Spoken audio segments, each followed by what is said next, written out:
Ассаламу алейкум, Махвай. Добрый день, дорогие друзья, уважаемые подписчики и зрители канала. Хочу рассказать о двух случаях, связанных с людьми, которые находятся в дороге, о тех случаях, которые произошли буквально за последнюю неделю. Рассказываю о работе нашего канала и, в общем, о нашей работе. Буквально несколько дней назад обратился человек, который проживает в Волгограде, сказал о том, что один из его знакомых вез для него товар на большегрузном автомобиле, но на одном из постов его задержали, и получилось так, что он сказал, что его задержали просто за превышение груза, но с тех пор телефон отключен, он не может никак выяснить его судьбу. Соответственно, обратился я к представителю главы Чеченской Республики Волгоградской области Абдулмежиду Баймурадову, связал их. Абдулмежид со своей стороны подключился к этому вопросу. Ну, слава Аллаху, оказалось, что задержки на самом деле какой-либо особой не было, что все в порядке. Просто случились некие обстоятельства. Вопрос, как говорится, решен.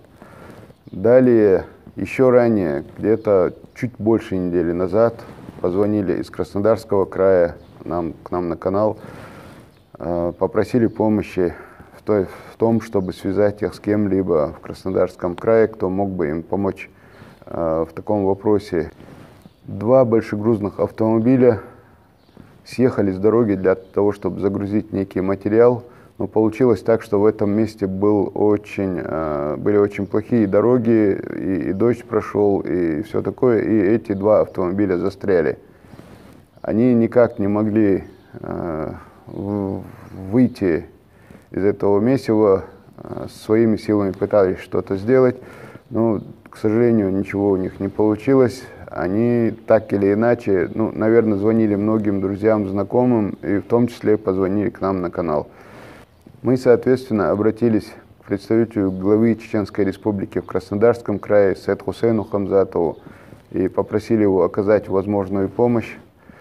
Он своих людей делегировал, они оказали возможную помощь.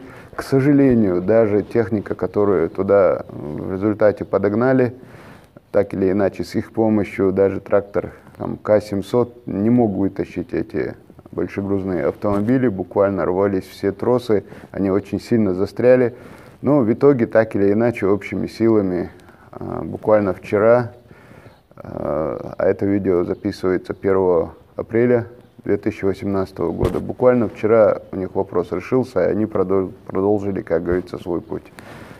Огромное спасибо нашим представителям и в Волгоградской области, и в Краснодарском крае, людям, которые им в этом помогали.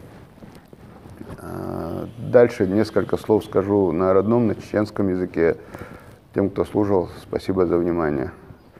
Телефон Волгоградской области Ахлак Бадык Дичарим Шатай Пумдер Шатига Далеца Элла Итаг Хадис Ряд Алеца Хальчухтер Дерцига Шайтахум Шаллахциг. Так Тахаду Хижду Дече так Иштихум Нистел Лецундел Арсауман Борт Бичхана Шай Борт Тахил Мадиза Чакдойч Дикхар Дершум Бадык Дич. Дал это было. Дала Дикчуман Тах это было Масира.